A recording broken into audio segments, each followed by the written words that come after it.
The cold November wind whipped through Madison Square as Abigail Parker rushed her son Jake across the busy intersection. Her weathered sneakers slapped against the wet pavement, a sharp contrast to the gleaming black Aston Martin that purred to a stop at the traffic light beside them. "Mom, look! It's the car man!" Jake pointed excitedly, his blue mittens flapping in the air. Abigail tugged his arm gently. "Honey, it's not polite to point." She quickened their pace, the double shift at Rosetta's Italian bistro weighing on her tired legs. Single motherhood at 28 wasn't what she had planned, but Jake's father had walked out when she was 7 months pregnant, leaving nothing but a hastily scribbled note and empty promises. "But Mom, that's the man I always see," Jake insisted, his 6-year-old face lighting up with excitement. "The one with the fancy car who goes into the big glass building." Abigail glanced back briefly, catching a glimpse of the driver, a sharp-jawed man in an impeccably tailored suit, his attention fixed on his phone. Nathan Reed, CEO of Reed Innovations. Everyone in Manhattan knew who he was, the 35-year-old tech mogul whose face graced business magazines and whose name dominated financial news. His company headquarters towered over Parkside Elementary, where Jake attended first grade. "Come on, buddy. We're going to be late for your drop-off," Abigail said, hoisting her waitress uniform higher in her tote bag. Mrs. Wilson from apartment 4B could only watch Jake for so long before her own shift started. 2 blocks later, Jake was safely delivered to his classroom, and Abigail was sprinting toward Rosetta's, her breath forming small clouds in the chilly air. The restaurant, an upscale Italian establishment nestled between a law firm and a boutique clothing store, catered to Manhattan's elite. It was a world away from the cramped 1-bedroom apartment she shared with Jake, in a building with perpetually broken elevators. "You're cutting it close, Abby," Marcus, the head waiter, remarked as she rushed through the back entrance. "Sorry, Jake was extra chatty this morning," she replied, tying her apron with practiced efficiency. Her fingers moved automatically, tucking her chestnut hair into a neat bun as she scanned the reservation list. Her heart sank when she spotted Reed Table 7, penciled in for lunch. Nathan Reed was a regular at Rosetta's, known for his exacting standards and generous, if impersonal, tips. He typically ignored the waitstaff beyond placing his order, his attention constantly divided between his laptop and phone. Abigail had served him countless times, yet she doubted he could pick her out of a lineup. The lunch rush hit with its usual intensity, and Abigail moved between tables with graceful efficiency, balancing plates and managing demands with the diplomacy that had earned her the coveted Friday and Saturday night shifts. When Nathan Reed arrived at precisely 1:15 p.m., she was assigned to his table. "Good afternoon, Mr. Reed." "Welcome back to Rosetta's," she greeted, setting down the sparkling water he always ordered without asking. He barely looked up, merely nodding in acknowledgement. "The usual, please." "Seared scallops with the side salad. Dressing on the side," she confirmed, noting how the sunlight from the window caught the silver in his otherwise dark hair. Despite his reputation for coldness, there was something compelling about his focused intensity. The hours ticked by, and as the afternoon lull settled over the restaurant, Abigail began her side work, folding napkins while mentally calculating how many extra shifts she would need to cover Jake's upcoming school field trip.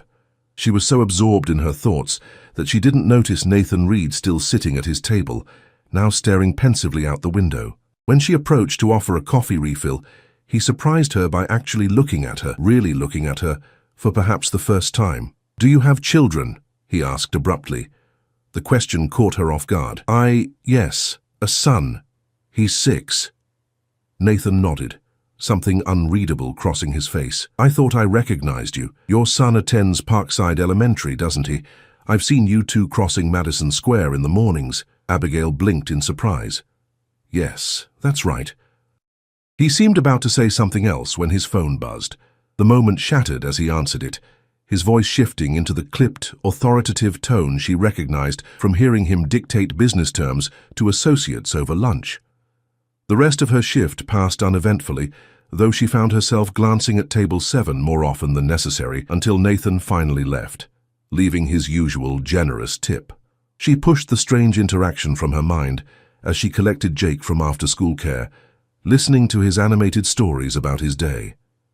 That evening, as Jake spread his drawings across their small kitchen table, Abigail prepared a simple dinner of mac and cheese, his favorite. Look what I drew today, Mom. Jake proudly held up a surprisingly detailed crayon drawing of a black car with a man standing beside it. The man wore a dark suit and had black hair with a touch of grey at the temples. "That's beautiful, honey," she said, leaning closer. "Who is it?" "It's the car man. Mr. Reed.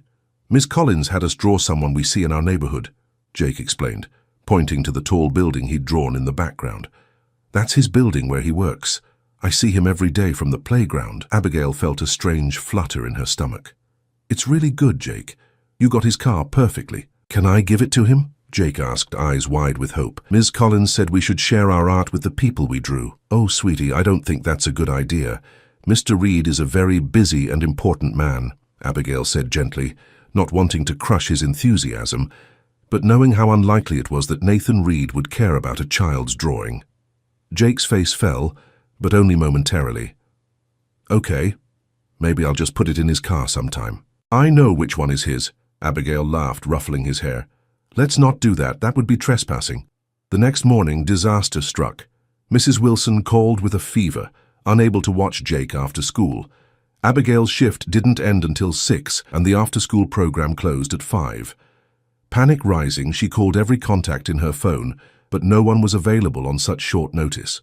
With no other options, she called Marcus, her voice tight with anxiety. "I have a childcare emergency. Is there any way I could leave at 4:30 today? I'll come in early tomorrow to make up the time." Marcus's hesitation spoke volumes. "Abby, you know Fridays are our busiest day, and the Reeds have their weekly business dinner scheduled tonight." Abigail closed her eyes, desperation washing over her. "Please, Marcus, I've never asked before." After a long pause, he relented. "Just this once, Abby, and you'll need to find someone to cover your tables." Relief flooded through her. "Thank you. I'll figure it out." The day was chaotic from the moment they arrived at school. In his rush, Jake forgot his backpack in the apartment, meaning Abigail would need to run home during her break to retrieve it. As they hurried across Madison Square once again, the familiar black Aston Martin pulled up beside them. The window rolled down, revealing Nathan Reed's face. "Morning," he said, surprising both of them. Jake, uninhibited by adult reservations, beamed. "Hi, Mr. Carman, I drew you yesterday." Abigail felt her cheeks burn with embarrassment. "Jake, please." But Nathan's expression had softened imperceptibly. "Did you? I'd like to see it sometime." Before Abigail could respond, the light changed, and the sleek car pulled away, leaving her standing there in confusion. Jake, however, was ecstatic. "Mom, he wants to see my drawing. Can I take it tomorrow?" Abigail squeezed his hand, her mind whirling with the strangeness of the morning. "We'll see, buddy. We'll see." Little did she know that this brief exchange would set in motion events that would irrevocably change the course of her life, beginning with the moment she would walk into Rosetta's that evening to find Nathan Reed sitting at his usual table, a folder of documents before him, waiting for a business dinner that would never happen as planned. Because fate, it seemed, had other ideas. The Friday evening rush at Rosetta's was in full swing when Abigail arrived for her shift. The restaurant hummed with conversation and the clink of fine cutlery against imported porcelain. She tied her apron with practiced movements, her mind still occupied with the morning's strange encounter. "Table 7 is already asking for you," Marcus said, sliding past her with a tray of cocktails. "Your friend Mr. Reed specifically requested you as his server tonight." Abigail's hands faltered on her apron strings. "He asked for me? By name?" Marcus raised an eyebrow. "Indeed. Said he wouldn't have anyone else. Should I be concerned about my best waitress being poached by Reed Innovations?"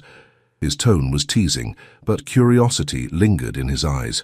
"Hardly," Abigail replied, smoothing her hair. "I've served him dozens of times. He probably just likes consistency." But as she approached table 7, the butterflies in her stomach suggested this was something different. Nathan Reed sat alone, his usual stack of documents beside him, but his phone was nowhere in sight. Instead, his attention seemed fully present, his steel-grey eyes tracking her approach.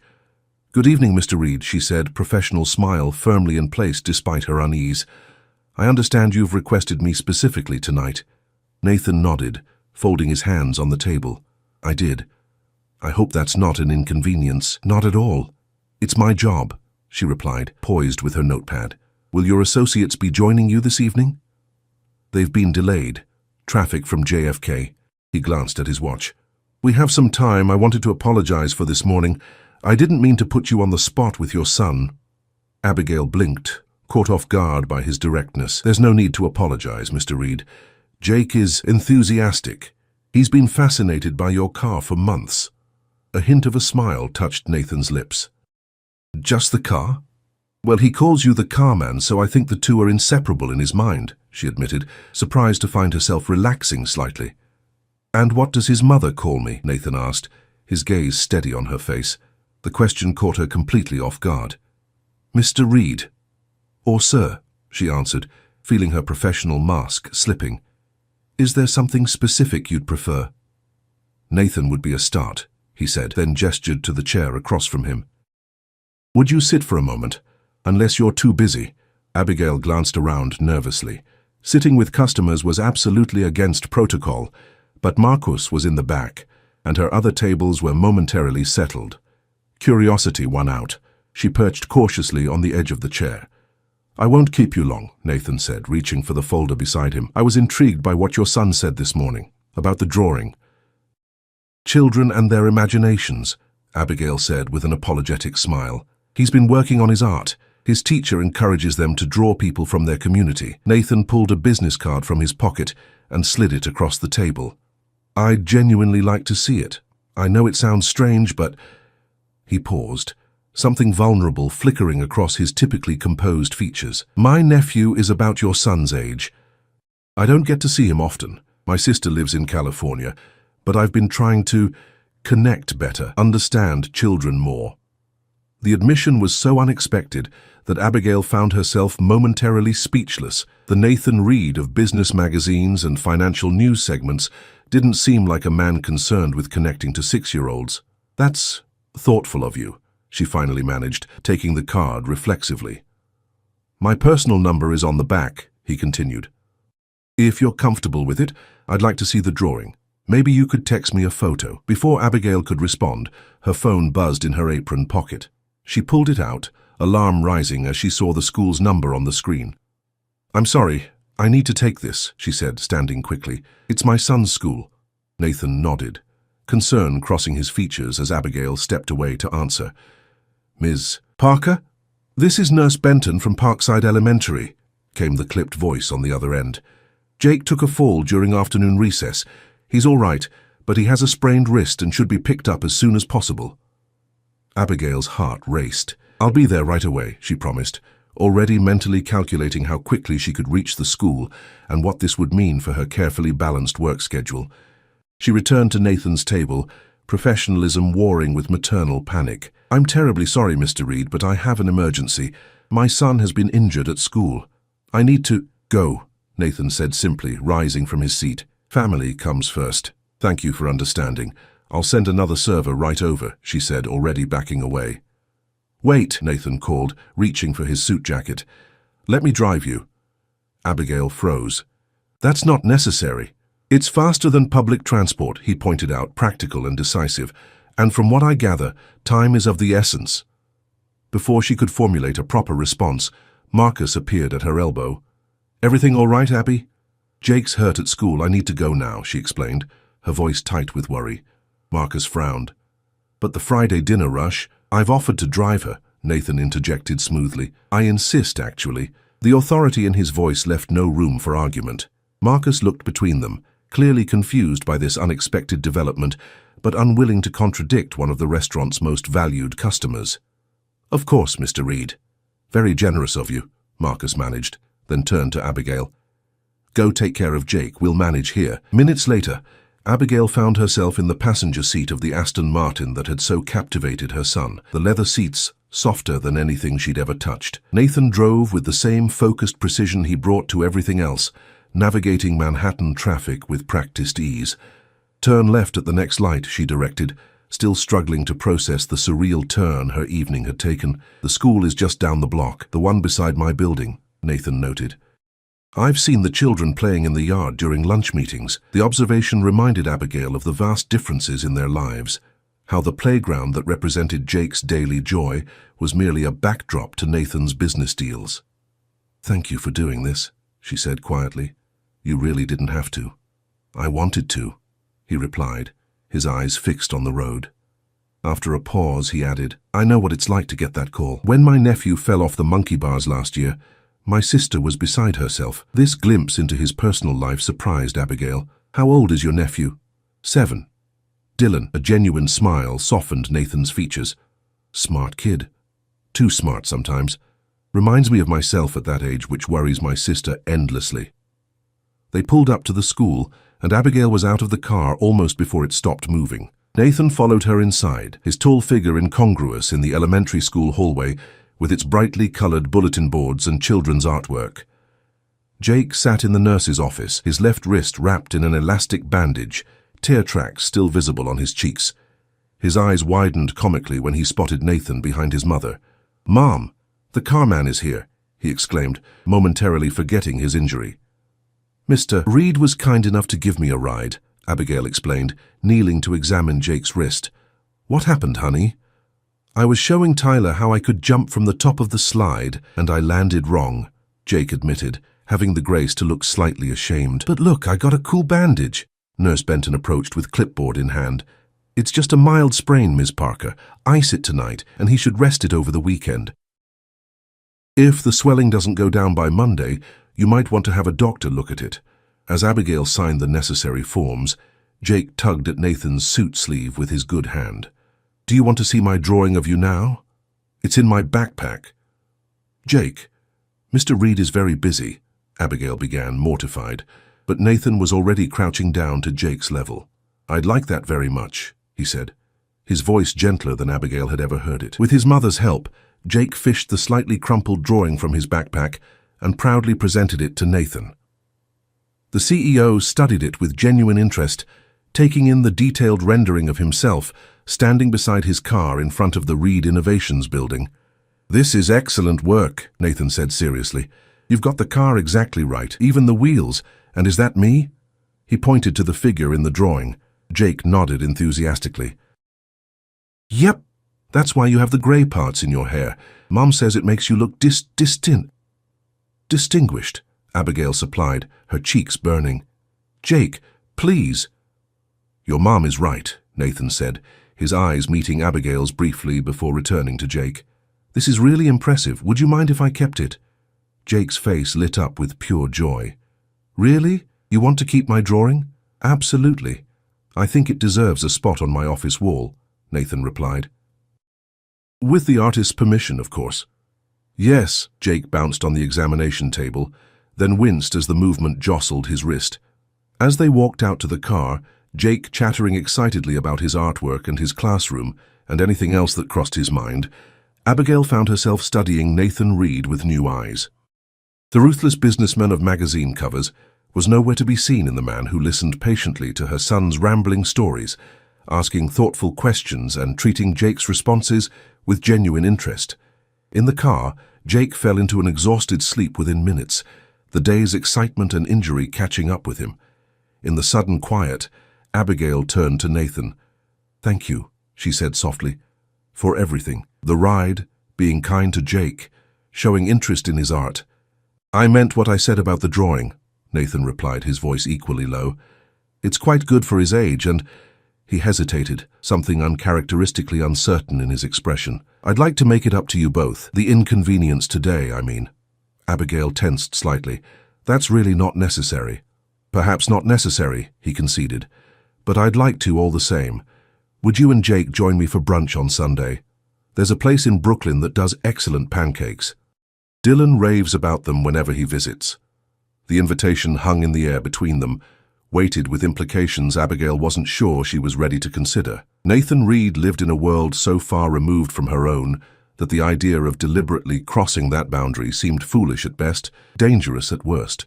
And yet, as she looked at his profile illuminated by passing streetlights, she found herself wondering what it might be like to know the man behind the CEO facade, the uncle who remembered his nephew's favorite pancakes, the businessman who stopped to admire a child's drawing. "Jake loves pancakes," she heard herself saying, surprising them both. Nathan's smile in response felt like the beginning of something neither of them had anticipated, a chapter in a story neither had planned to write. Sunday morning dawned clear and crisp, the kind of perfect autumn day that made New York City glow golden. Abigail stood in front of her small bathroom mirror, scrutinizing her reflection with an intensity that bordered on ridiculous. She'd changed outfits 3 times already, something she hadn't done since college, before settling on dark jeans and a soft blue sweater that matched her eyes.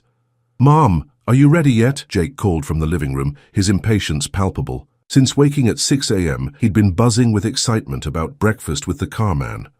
"Almost, buddy," she replied, applying a touch of mascara with a slightly unsteady hand. It was just brunch, she reminded herself. Not a date. Definitely not a date. Then why did her stomach feel like it was hosting an Olympic gymnastics competition?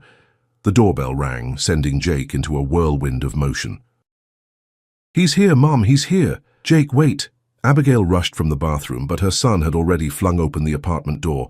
Nathan Reed stood in the hallway, looking surprisingly casual in dark jeans and a charcoal sweater over a button-down shirt. Without his usual suit, he appeared younger, more approachable, and Abigail couldn't help noticing, even more handsome. "Good morning," he greeted, his eyes taking in the modest apartment with interest rather than judgment. "I hope I'm not too early." "You're right on time," Abigail assured him, grabbing her purse and jacket. "We're ready, aren't we, Jake?" Jake nodded enthusiastically, proudly displaying his wrist, now wrapped in a bright blue bandage. "Look, Mr. Reed, the nurse at school gave me a colored one yesterday when we went back to get my homework." "Very impressive," Nathan said seriously. "Blue is an excellent choice, matches your mom's sweater." The observation made Abigail feel suddenly self-conscious. Had he noticed her outfit on purpose? Was she overthinking this entire situation? The drive to Brooklyn was filled with Jake's animated chatter, punctuated by Nathan's thoughtful responses. Abigail found herself observing their interaction with growing fascination.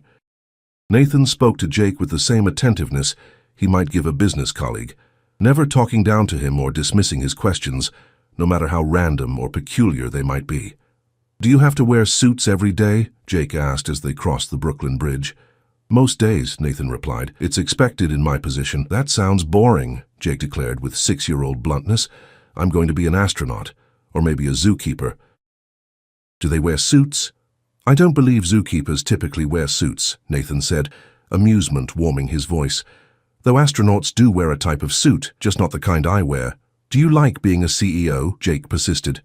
"Mom says you run a whole building full of people." Nathan glanced at Abigail in the rearview mirror, one eyebrow raised. "Does she now?"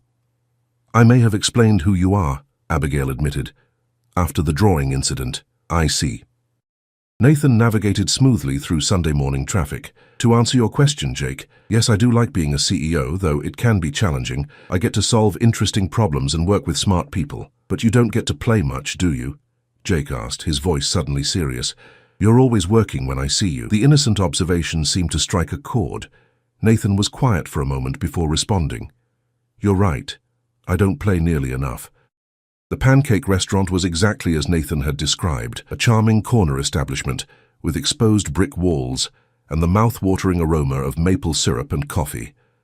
Despite the Sunday crowd, they were immediately led to a reserved table by the window. "Mr. Reed, wonderful to see you again," the host greeted warmly. "Your usual table is ready." "Thank you, Michael," Nathan replied, pulling out Abigail's chair for her, a gesture so automatic it spoke of deeply ingrained manners rather than calculated charm. Jake's eyes widened at the menu's offerings. "Mom, they have chocolate chip banana pancakes and blueberry ones with whipped cream." "I can see that," Abigail laughed, relieved by her son's unfiltered enthusiasm. It cut through the awkwardness she'd been feeling, reminding her why they were here. "Just remember, whatever you order, you need to finish." "My nephew recommends the chocolate chip banana," Nathan offered conspiratorially, "though I'm partial to their lemon ricotta myself." When their food arrived, chocolate chip banana for Jake, lemon ricotta for Nathan, and blueberry for Abigail, Jake's mouth dropped open at the towering stacks. "These are the biggest pancakes ever." The meal progressed with surprising ease. Abigail had worried about uncomfortable silences or forced conversation, but between Jake's endless questions and Nathan's unexpected willingness to share stories about his work and family, the time passed pleasantly. "So you grew up in Connecticut?" Abigail asked, genuinely curious about the man behind the business persona. Nathan nodded, cutting another perfect bite of his pancakes. "Fairfield County. My father was in finance, my mother in education. They had very specific expectations for their children." "And did you meet those expectations?" she asked, sensing a story beneath the surface. A smile touched his lips, but it didn't quite reach his eyes. "Exceeded them. Professionally. In other areas." He trailed off, then glanced at Jake, who was absorbed in creating a syrup moat around his pancake fortress. "Let's just say that my personal life hasn't been as successful as my business ventures." "Is that why you work so much?" The question slipped out before Abigail could censor it. "Partly," Nathan admitted, surprising her with his candor. "Work makes sense to me. It always has. The rules are clearer." Abigail understood that sentiment more than he might realize. After Jake's father left, she'd thrown herself into working and parenting with single-minded focus. Relationships were messy, unpredictable. Shifts at the restaurant, however demanding, followed a pattern she could understand and control. "And what about you?" Nathan asked, redirecting the conversation. "How did you end up at Rosetta's?" Abigail tensed slightly, uncertain how much of her story to share. "I was in college when I got pregnant with Jake. His father wasn't prepared for fatherhood. I took a semester off that turned permanent when I realized I needed steady income more than a degree." She waited for the judgment or pity that usually followed this admission, but Nathan's expression remained neutral, interested rather than evaluating. "What were you studying?" he asked instead. "Art history, with a minor in business," she replied, grateful for his tact. "I had this idea I might work in gallery management someday." "You still could," Nathan pointed out. "Many of the most successful people I know took non-traditional paths." Before she could respond, Jake interjected, "Mom paints really pretty pictures. She has a whole box of them under her bed." "Jake," Abigail murmured, embarrassed. "Is that right?" Nathan's interest seemed genuine. "I'd like to see them sometime." "They're just hobby pieces," she demurred. "Nothing serious." "Art doesn't have to be serious to be valuable," Nathan replied, then checked his watch. "We should probably head out if we're going to make our next stop." Abigail blinked in surprise. "Next stop? I hope you don't mind," Nathan said, suddenly looking slightly uncertain. "I thought Jake might enjoy the Natural History Museum. They have a new dinosaur exhibit my nephew couldn't stop talking about when he visited last month." "Dinosaurs?" Jake's head shot up, pancake fortress forgotten. "Real ones?" "Real fossils," Nathan confirmed. "If that's all right with your mother, of course." All eyes turned to Abigail, who found herself momentarily speechless. The thoughtfulness of the gesture, remembering what might interest a 6-year-old boy, caught her completely off guard. "You don't have to do this," she said quietly. "I know," Nathan replied simply. "I want to." The museum was crowded with Sunday visitors, but Nathan led them confidently through the throngs, seeming to know exactly where they were going. Jake's hand was firmly clasped in Abigail's as they moved through the cavernous halls, his head swiveling constantly to take in the dioramas and displays. "How did you know your way around so well?" Abigail asked as Nathan guided them to the new exhibit without hesitation. "I practically lived here as a kid," he admitted, a nostalgic smile softening his features. "Whenever I could escape my father's expectations for a few hours, this is where I'd come. The dinosaurs were always my favorite." The image of a young Nathan Reed hiding among prehistoric creatures to avoid parental pressure added another unexpected layer to the man she was gradually getting to know. "Look, Mom!" Jake's voice echoed through the hall as they entered the dinosaur exhibition. He pointed at an enormous skeleton dominating the center of the room. "It's bigger than our whole apartment." For the next hour, they wandered among the exhibits, Jake's enthusiasm infectious. Even Nathan seemed to shed years as he explained the differences between carnivores and herbivores, pointing out fascinating details about each specimen. Abigail found herself watching the two of them with a strange tightness in her chest, seeing her son so animated, so engaged with a male figure who treated him with genuine interest and respect. It was while Jake was pressed against the glass of a velociraptor display that Nathan's phone buzzed. He glanced at it, his expression instantly transforming from relaxed to focused. "I'm sorry," he said, already typing a response. There's a situation at work I need to address." "On a Sunday?" Abigail couldn't help asking. "The markets in Asia are opening," he explained, slipping the phone back into his pocket. "I have a deal finalizing in Tokyo that's hitting some unexpected complications." Abigail nodded, the magical bubble of their day together suddenly punctured by reality. "We understand. Thank you for brunch and the museum. It was very kind of you." "I need to go to the office," Nathan said, his tone apologetic but firm. "But I'd like you both to come with me if you're willing. It shouldn't take long to sort out, and then perhaps we could continue our day. The view from my office is quite something. Jake might enjoy it." The invitation surprised her. Reed Innovations' headquarters was Nathan's domain. Bringing them there represented a crossing of boundaries she hadn't anticipated. "Please, Mom," Jake pleaded, clearly enchanted by the idea of seeing the inside of the big glass building he'd observed from his school playground. Against her better judgment, Abigail found herself nodding. "All right, but we won't intrude on your work." 20 minutes later, they were riding the express elevator to the top floor of Reed Innovations. Jake's face was pressed against the glass wall of the elevator, watching Manhattan fall away beneath them. "This is the coolest elevator ever," he declared, his breath fogging the glass. When the doors opened directly into the executive suite, Abigail suddenly felt painfully out of place in her casual Sunday attire. The space screamed wealth and power, all gleaming surfaces, modern art, and floor-to-ceiling windows with panoramic views of the city. "Make yourselves comfortable," Nathan said, gesturing to a sitting area. "There's a tablet on the table with games Jake might enjoy. This shouldn't take more than 30 minutes. As he disappeared into his office, Abigail sank onto the plush sofa, trying to reconcile the Nathan, who had enthusiastically explained Triceratops facts to her son, with the powerful CEO who commanded this empire. Jake, unbothered by such complexities, was already exploring the tablet, exclaiming over the games he discovered. "Mom, look, they have Dinosaur Explorer Pro. That costs money on your phone." "Mr. Reed is very generous," Abigail murmured, her eyes wandering to the spectacular view of the city. It was while Jake was deeply engrossed in his game that Abigail noticed a door to Nathan's office had been left ajar. Voices drifted through, Nathan's and another man's, their tones tense. "The timing is suspicious, Nathan," the unknown voice was saying. "Right when we're finalizing the Tokyo acquisition, these photos surface. Someone's trying to sabotage you." "The photos are irrelevant," Nathan replied, his voice cold and controlled in a way Abigail hadn't heard before. "My personal life has nothing to do with this deal. When it's plastered all over the financial blogs that Reed Innovations' CEO is cozying up to a waitress and her kid, investors ask questions," the other man argued. "They wonder if you're distracted, making emotional decisions." Abigail froze, her blood turning to ice in her veins. "That's enough, David." Nathan's voice had dropped dangerously low. "My private life is my own business.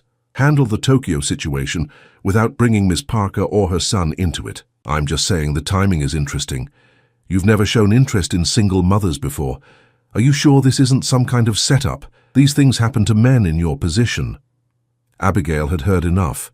Quietly, she stood and collected Jake's belongings, her hands trembling slightly. "Jake, honey, we need to go," she whispered.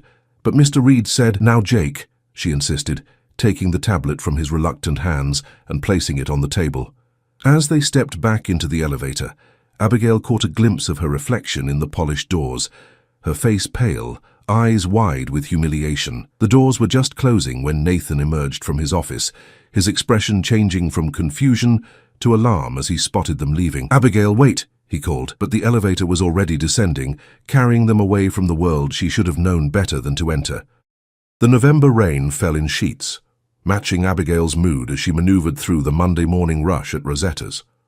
3 days had passed since their hasty exit from Reed Innovations, 3 days of ignoring the 6 missed calls and 4 text messages from Nathan that had accumulated on her phone.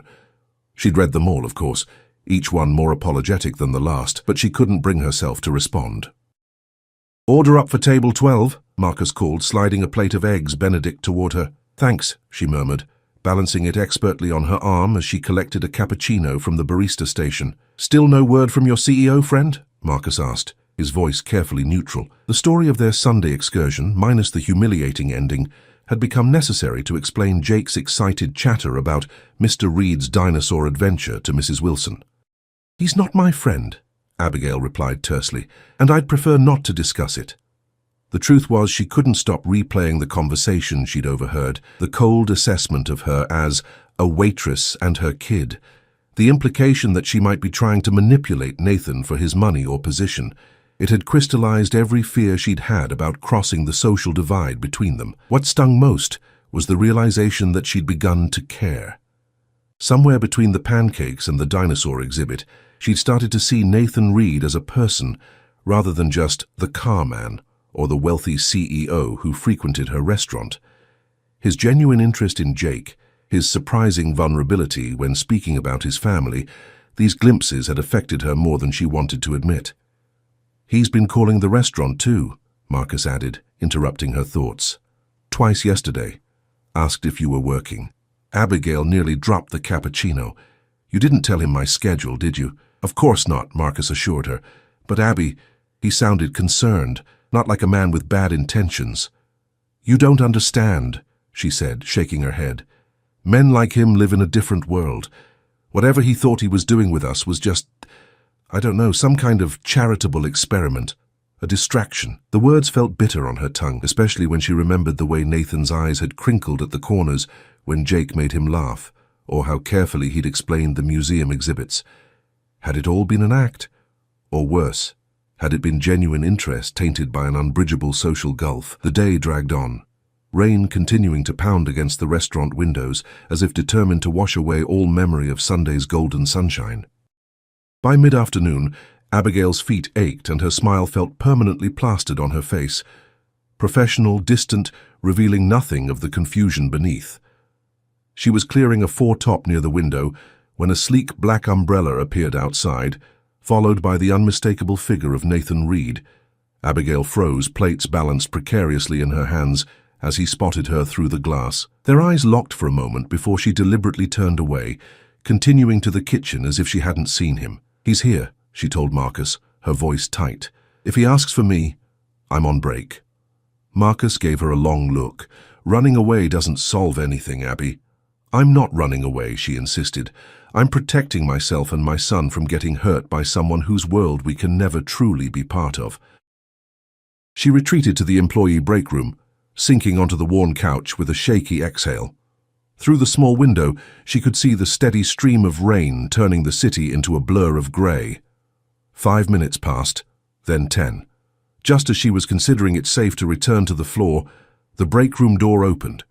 Nathan stood in the doorway, his normally immaculate suit slightly damp at the shoulders, his expression a mixture of determination and uncertainty. "You can't be back here," Abigail said immediately, standing. "This area is for staff only." "Marcus made an exception," Nathan replied, remaining by the door as if giving her space to flee if she chose. "I needed to speak with you." "There's nothing to say," she countered, crossing her arms protectively across her chest. "I heard enough on Sunday." Nathan's jaw tightened. "What you overheard was David being an idiot.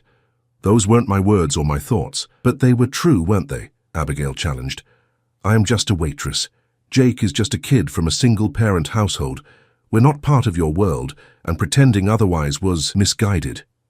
"Is that what you think this was?" Nathan asked, his voice suddenly quiet. "Some kind of social experiment? Or worse, that I was using you both for some ulterior purpose?" When Abigail didn't answer, he continued, taking a step closer.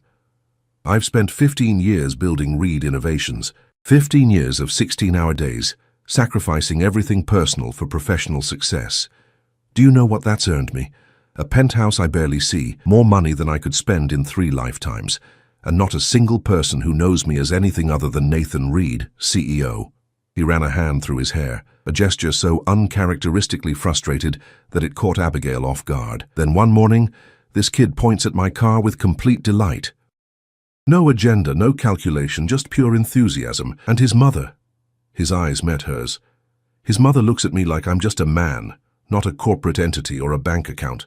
The raw honesty in his voice made something twist painfully in Abigail's chest. Nathan, I've handled this all wrong, he admitted. I should have been clearer about my intentions from the beginning. The truth is, I enjoyed Sunday more than any day I can remember in years. Not because it was extraordinary or expensive, but because it was real. You and Jake are real in a way my life hasn't been for a very long time. Abigail found herself wavering, the wall she'd constructed beginning to crack. Even if that's true, your colleague wasn't wrong. People like you don't date people like me without consequences. Your investors, your board, they'd see me as a liability. Let me worry about my board, Nathan said firmly. As for investors, do you know what they care about most? Results, and I've delivered those consistently for years. He took another step closer, close enough now that she could detect the subtle scent of his cologne beneath the rainwater clinging to his coat. The real question is whether you're willing to give this, whatever it might be, a chance to develop naturally, without assumptions about what is or isn't possible. Before Abigail could respond, her phone buzzed with a text message. She glanced down to see Mrs. Wilson's name on the screen, followed by words that made her heart stop. Jake fell at school. They're taking him to Manhattan General. Meeting them there now. What is it? Nathan asked, instantly alert to her change in expression. Jake, she whispered, already reaching for her jacket. He's hurt. They're taking him to the hospital. Without hesitation, Nathan took her elbow, guiding her toward the door. My car's outside. We'll get there faster than an ambulance in this traffic. For once, Abigail didn't argue. Marcus barely had time to register her rushed explanation before they were out the door, racing through the rain to the waiting Aston Martin. The drive to Manhattan General was a blur of windshield wipers, honking horns, and Abigail's racing thoughts. Nathan navigated the gridlocked streets with grim determination, occasionally using side streets and alleys that spoke of intimate knowledge of the city's hidden pathways. He'll be all right, Nathan said quietly, one hand briefly covering hers where it lay clenched on her knee. Children are remarkably resilient. When they finally reached the emergency room entrance, Nathan pulled up directly in front of the doors. Go, he urged. I'll park and find you. Abigail raced inside, her rain-soaked hair dripping onto the linoleum as she approached the reception desk. My son, Jake Parker. He was brought in from Parkside Elementary. The nurse checked her computer. Yes, he's in pediatric assessment, Bay 3. Are you his mother? Yes, Abigail confirmed breathlessly, following the nurse's pointing finger toward a curtained area. Jake lay on an examination bed, his face pale but his eyes brightening when he spotted her. Mrs. Wilson stood beside him, her usually immaculate appearance disheveled with worry. Mom!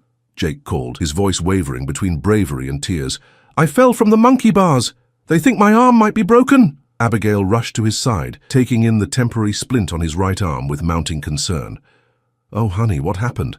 I was showing Tyler how I could do the whole monkey bar course without stopping, Jake explained, wincing as he shifted position. But my hand slipped because of the rain. He was very brave, Mrs. Wilson assured her. Didn't cry once in the ambulance. A doctor appeared, clipboard in hand. Ms. Parker, I'm Dr. Levinson. We've taken x-rays of Jake's arm, and he does have a fracture of the radius, what we call a buckle fracture. It's common in children his age, and fortunately it's not displaced. What does that mean for treatment? Abigail asked, trying to keep her voice steady for Jake's sake. He'll need a cast for about 6 weeks, the doctor explained. The good news is children heal quickly, and this type of fracture usually heals completely without complications. A cast?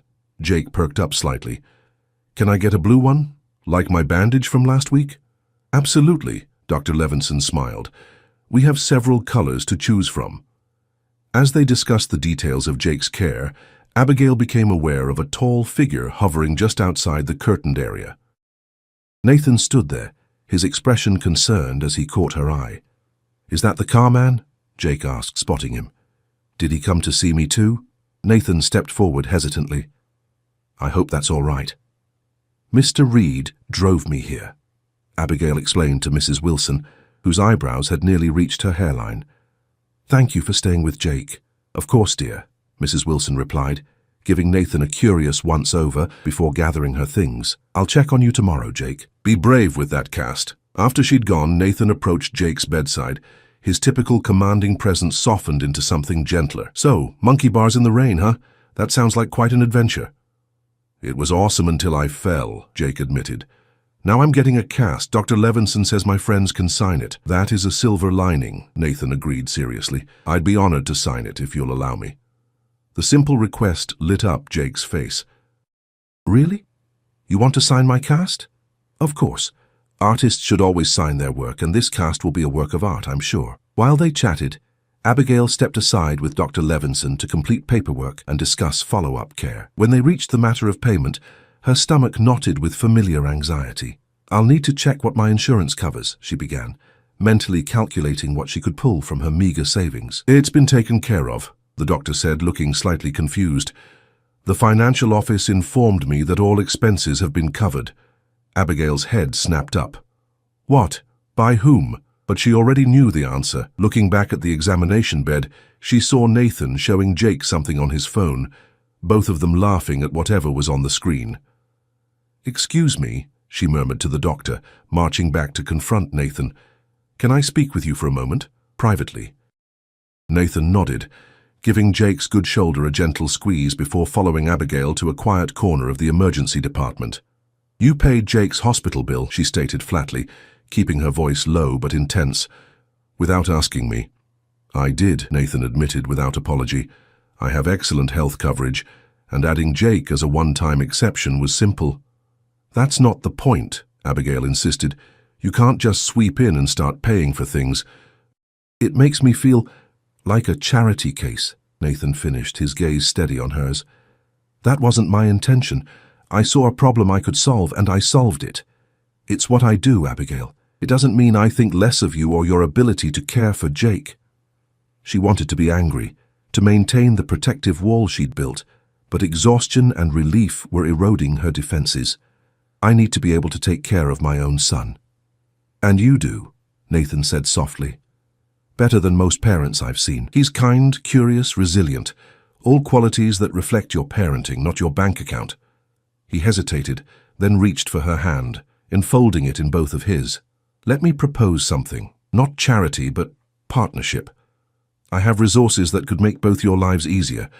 You have something I've been missing without even realizing it. Authenticity, perspective, joy in simple things. What are you saying? Abigail asked, her voice barely above a whisper. I'm saying I want to be part of your lives if you'll let me, Nathan replied. The carefully controlled CEO nowhere in evidence as vulnerability shone in his eyes, not as a benefactor or a car man, but as someone who cares deeply about both of you. Before she could respond, a nurse approached to inform them that Jake was ready for his cast. They returned to find him excitedly examining color swatches, finally selecting a vibrant blue that he declared was exactly like Mr. Reed's eyes. The casting process took nearly an hour, during which Nathan never left their side, entertaining Jake with stories about his own childhood mishaps and keeping Abigail supplied with much-needed coffee from the hospital cafeteria. When they finally exited the hospital, the rain had stopped, leaving the city washed clean and glistening in the late afternoon light. Jake, drowsy from pain medication, but proudly displaying his new blue cast, leaned heavily against Abigail's side. I think someone needs dinner and an early bedtime, she observed, brushing his hair back from his forehead.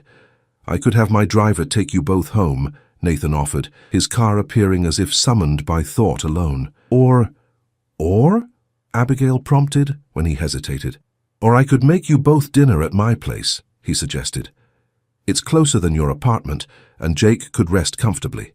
I make a mean mac and cheese. Dylan approved. The invitation hung between them, weighted with possibility. Abigail looked down at Jake, then back at Nathan, seeing beyond the expensive suit and powerful persona to the man who had dropped everything to rush to the hospital with her, who had made her son laugh even in pain, who was offering not just dinner but a tentative step into his world. What do you think, Jake? She asked, including him in the decision. Mac and cheese at Mr. Reed's house or home to our apartment? Jake considered for approximately 2 seconds before declaring, Mac and cheese. Does your place have a view like your office, Mr. Reed? Nathan laughed, the sound warm and genuine. Even better. And you can call me Nathan if that's okay with your mum. Jake looked to Abigail for permission, his expression hopeful despite his fatigue. In that moment she made her decision, not just about dinner, but about possibilities she'd previously dismissed as impossible. Nathan it is, she agreed, accepting his outstretched hand, as he helped them into the car. As they drove through the twilight city, Jake dozed against her shoulder, while Nathan's hand remained intertwined with hers on the seat between them. The future stretched before them, unwritten but suddenly rich with potential, a story that had begun with a simple drawing and a chance encounter, now opening into chapters neither of them could have anticipated. In the soft glow of the dashboard lights, Abigail found herself smiling for the first time in days. The path ahead might not be easy, crossing as it did between such different worlds, but she was beginning to believe it might be worth exploring. One step, one meal, one day at a time. And as Nathan's penthouse came into view, its windows illuminated against the darkening sky like a lighthouse guiding them home, she squeezed his hand, accepting not just his invitation to dinner, but to the possibility of something more enduring, a shared future where differences in circumstance mattered less than the connections they'd begun to forge. Connections built on understanding, respect, and the unexpected joy that can arise when life's carefully drawn lines begin